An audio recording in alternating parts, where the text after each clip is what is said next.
Assalamualaikum warahmatullahi wabarakatuh. Yang saya hormati Ibu Ulfa Rahmi MPD yang sudah menugaskan kami untuk membuat video tentang materi paragraf.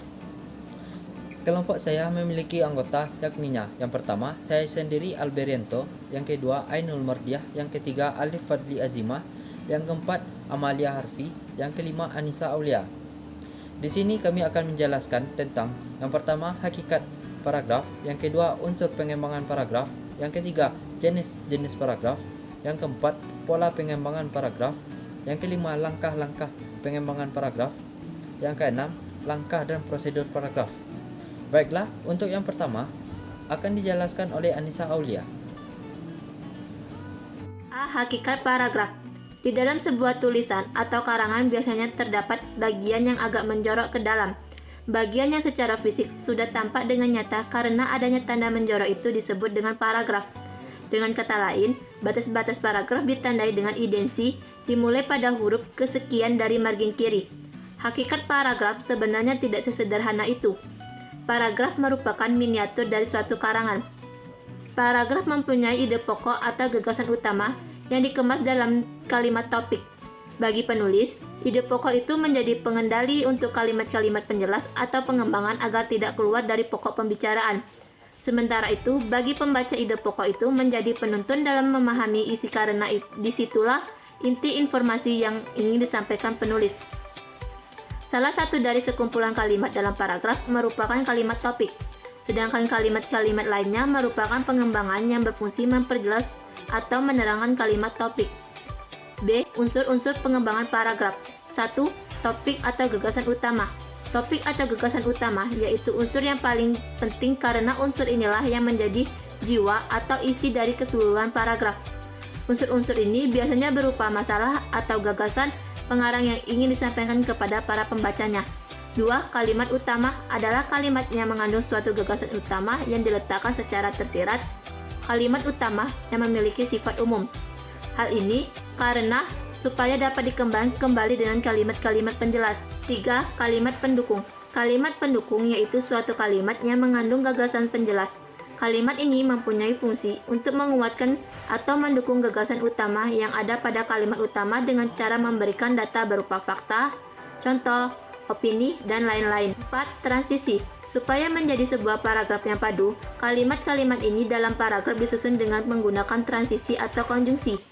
Ada dua macam konjungsi yang biasa dipakai, yakni konjungsi antar kalimat dan konjungsi intrakalimat. Konjungsi intrakalimat yaitu kata sambung yang menghubungkan antara induk kalimat dan anak kalimat. Contohnya yaitu dan, tetapi, karena, agar, dan sebagainya. Yang kedua, konjungsi antar kalimat yaitu sebuah konjungsi yang menghubungkan antar kalimat-kalimat yang ada di dalam paragraf. Contohnya yaitu lagi pula, oleh karena itu, terlebih lagi, namun, di samping itu, dan lain-lain. Yang kelima, penegas. Unsur ini tidak terlalu penting dalam sebuah paragraf karena tidak semua paragraf mempunyai penegas. Fungsi dari penegas ini yaitu untuk menambahkan daya tarik sebuah paragraf, menghindari kebosanan saat membacanya, dan sebagai penegas atau pengulang gagasan utama. Jenis paragraf yang pertama adalah paragraf narasi. Paragraf narasi adalah suatu jenis paragraf yang menceritakan suatu kejadian atau suatu peristiwa berdasarkan urutan waktu. Paragraf narasi terdiri dari narasi kejadian dan narasi runtut cerita. Paragraf narasi kejadian yaitu paragraf yang menceritakan suatu kejadian ataupun suatu peristiwa, sedangkan paragraf narasi runtut cerita yaitu paragraf yang pola pengembangannya dimulai dari urutan tindakan ataupun perbuatan yang menciptakan ataupun menghasilkan sesuatu. Jenis paragraf yang kedua adalah paragraf deskripsi. Paragraf deskripsi adalah paragraf yang isinya merupakan penggambaran dari suatu keadaan ataupun suatu peristiwa menggunakan kata-kata sehingga pembacanya seolah-olah ikut merasakan, melihat, dan juga mengalami sesuatu kejadian atau keadaan tersebut. Yang ketiga adalah paragraf eksposisi. Paragraf eksposisi adalah suatu paragraf yang bertujuan untuk memaparkan, menyampaikan informasi, mengajarkan, dan menjelaskan, juga menerangkan suatu topik kepada pembaca dengan tujuan untuk memberikan informasi sehingga memperluas pengetahuan si pembaca. Jenis paragraf yang keempat adalah paragraf argumentasi. Paragraf argumentasi adalah suatu jenis paragraf yang mengungkapkan ide, gagasan, ataupun pendapat penulis dengan disertai bukti dan juga fakta atau kejadian yang benar. Tujuannya yaitu supaya si pembaca yakin bahwa ide, gagasan, dan pendapat tersebut adalah benar adanya dan terbukti. Yang kelima adalah paragraf persuasif. Paragraf persuasif adalah suatu bentuk atau jenis karangan yang mempunyai tujuan membujuk pembaca supaya ingin berbuat sesuatu sesuai dengan keinginan penulis. Supaya tujuan tersebut bisa dicapai, penulis harus mampu mengemukakan bukti dengan menggunakan data dan juga fakta. Pola pengembangan paragraf. Pertama, pola klimaks antiklimaks. Pola klimaks adalah perincian gagasan utama dalam sebuah paragraf dari bawah menuju ke gagasan utama yang paling atas atau puncak. Klimaks juga dapat diartikan sebagai bagian dalam sebuah karangan yang mendeskripsikan atau menceritakan peristiwa sampai pada konflik yang paling tinggi. Pola antiklimaks adalah perincian dari sebuah gagasan dalam paragraf yang dimulai dari gagasan utama yang paling tinggi, kemudian diikuti dengan gagasan-gagasan penjelas yang lebih rendah, secara perlahan-lahan. Antiklimaks dapat juga diartikan dengan penurunan masalah dalam suatu karangan dari konflik yang paling tinggi, kemudian berangsur-angsur menuju konflik yang paling rendah. 2. Pola kausalitas. Dalam pola kausalitas, pola pengembangan paragraf dibedakan menjadi dua, yaitu pola sebab dan pola akibat. Pola sebab adalah sebuah paragraf yang diawali dengan kalimat-kalimat khusus yang merupakan sebab, kemudian bagian akhir paragraf disimpulkan ke dalam kalimat utama yang merupakan akibat. Pola akibat adalah awalnya menyajikan kalimat-kalimat khusus yang berupa akibat-akibat dari suatu masalah dan disimpulkan menjadi kalimat umum yang menjadi sebab munculnya masalah tersebut. 3. Pola sudut pandang. Pola sudut pandang adalah suatu pola pengembangan paragraf yang didasarkan pada persepsi berkaitan dengan posisi atau dengan sudut pandang penulis dalam sebuah karangan. Pola definisi luas. Arti definisi dalam sebuah paragraf adalah usaha penulis untuk memberikan keterangan atau arti lengkap suatu hal atau objek. Dalam pola ini, penulis dapat mengemukakan hal atau objek yang berupa definisi formal, definisi dengan contoh dan keterangan lain yang bersifat menjelaskan arti dari suatu hal atau objek yang dibahas. Pola perbandingan dan pertentangan. Pola perbandingan merupakan sebuah pola mengamati persamaan yang dimiliki oleh dua buah objek atau lebih, yang memiliki suatu kesamaan tertentu untuk dibandingkan. Sedangkan, pola pertentangan lebih banyak menonjolkan perbedaan yang ada pada dua buah objek atau lebih pada suatu dalam paragraf. Pola perbandingan dan pertentangan merupakan pengembangan dari paragraf eksposisi. Oleh sebab itu, hal atau objek yang dibandingkan dalam paragraf tersebut haruslah bersifat konkret, logis, dan umum. Pola generalisasi. Pola generalisasi adalah pola menarik kesimpulan sebuah paragraf dengan cara penalaran secara umum berdasarkan isi data yang ada atau peristiwa khusus. Pola klasifikasi. Pola klasifikasi adalah suatu pola dengan cara mengelompokkan berbagai hal atau objek yang dianggap memiliki kesamaan ke dalam satu kata kategori, sehingga hubungan di antara berbagai hal atau objek yang menjadi satu keutuhan yang utuh. Pola analogi. Pola analogi adalah bentuk pengungkapan atau penalaran dengan cara membandingkan dua hal atau objek yang banyak memiliki persamaan. Dari persamaan yang ada pada dua hal atau objek tersebut didapatkan sebuah kesimpulan. Pola contoh. Pola contoh sebuah gagasan utama dan paragraf menjadi terang atau lebih jelas ketika diperkuat dengan contoh atau ilustrasi. Contoh tersebut dapat berbentuk narasi atau deskripsi.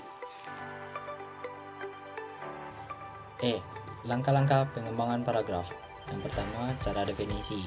Cara definisi adalah pengembangan paragraf melalui pengungkapan penjelasan atau pengertian dari suatu masalah yang dibicarakan, serta diungkapkan dari berbagai sudut pandang. Yang kedua, dengan cara analogi. Analogi adalah bentuk pengungkapan suatu objek yang dijelaskan dengan objek lain yang memiliki suatu kesamaan atau kemiripan, biasanya dilakukan dengan bantuan kiasan. Yang ketiga, cara contoh-contoh. Contoh-contoh disajikan sebagai gagasan penjelas untuk mendukung atau memperjelas gagasan umum agar mudah dipahami oleh pembaca. Yang keempat, cara sebab akibat. Sebab akibat sering disebut dengan kausalitas. Pengembangan paragraf cara ini dapat dilakukan dengan menyajikan sebab sebagai gagasan penjelas, atau sebaliknya disajikan akibat sebagai gagasan pokok utama diikuti dengan penyebab sebagai gagasan penjelas. Yang kelima, cara perbandingan. Cara perbandingan merupakan sebuah pengembangan paragraf yang dilakukan dengan membandingkan guna penjelas suatu paparan. Yang keenam, cara pertentangan, yaitu pengembangan paragraf yang biasanya menggunakan ungkapan-ungkapan seperti berbeda dengan pertentangan dengannya. Yang ketujuh, cara klasifikasi. Cara klasifikasi adalah pengembangan paragraf melalui pengelompokan berdasarkan ciri-ciri tertentu. Langkah dan prosedur paragraf. 1. Merencanakan paragraf. A. Tentukan topik utama paragraf tersebut. Sebuah esai. Menyiapkan garis besar esai akan membantu Anda menentukan gagas utama atau tujuan masing-masing paragraf. B. Catat semua informasi dan ide yang berhubungan dengan topik tersebut. Begitu memperoleh gambaran tentang apa yang ingin disampaikan dalam paragraf, Anda dapat menyusun pemikiran tadi dengan menuliskan pada buku catatan atau program pengolahan kata di komputer. C. Pikirkan struktur paragraf Anda. Anda bisa memulai memikirkan bagaimana menyusun struktur paragraf tersebut. Pertimbangkan setiap pokok permasalahan yang ingin Anda bahas dan cobalah penyusunan dalam urutan yang logis. Paragraf Anda pun menjadi lebih terpadu dan lebih mudah dibaca. 2. Tulis paragraf Anda. A. Tulis kalimat topik merupakan baris perkenalan yang menjelaskan gagasan utama atau tesis paragraf tersebut. Kalimat itu harus mencakup pokok pembahasan terpenting dan relevan berkenaan dengan topik Anda dan dengan demikian meringkas keseluruhan isi paragraf. B. Tambahan detail-detail pendukung. Usahakan menulis kalimat sederhana dan jelas yang mengekspresikan secara tepat apa yang ingin Anda sampaikan.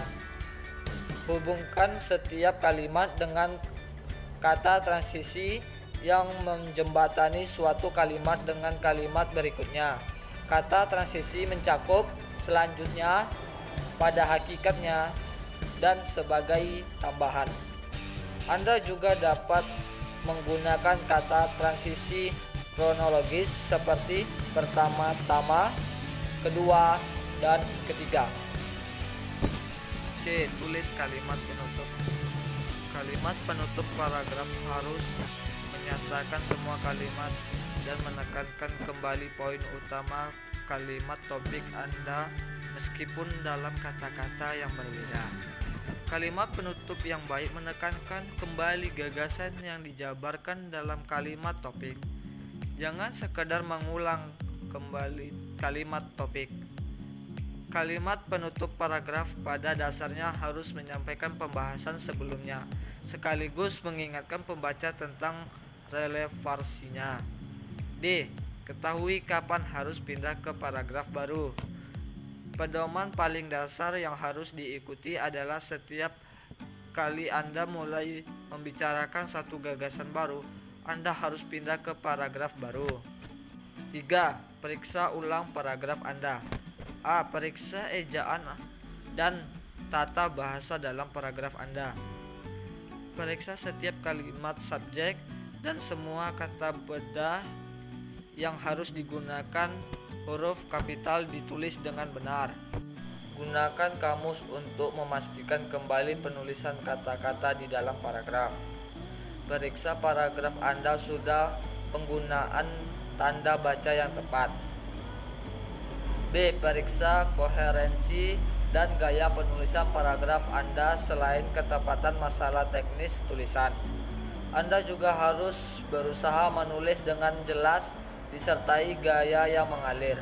Anda dapat menyelang-nyeling panjang dan format kalimat menggunakan kata-kata, transisi, dan kosakata yang beragam.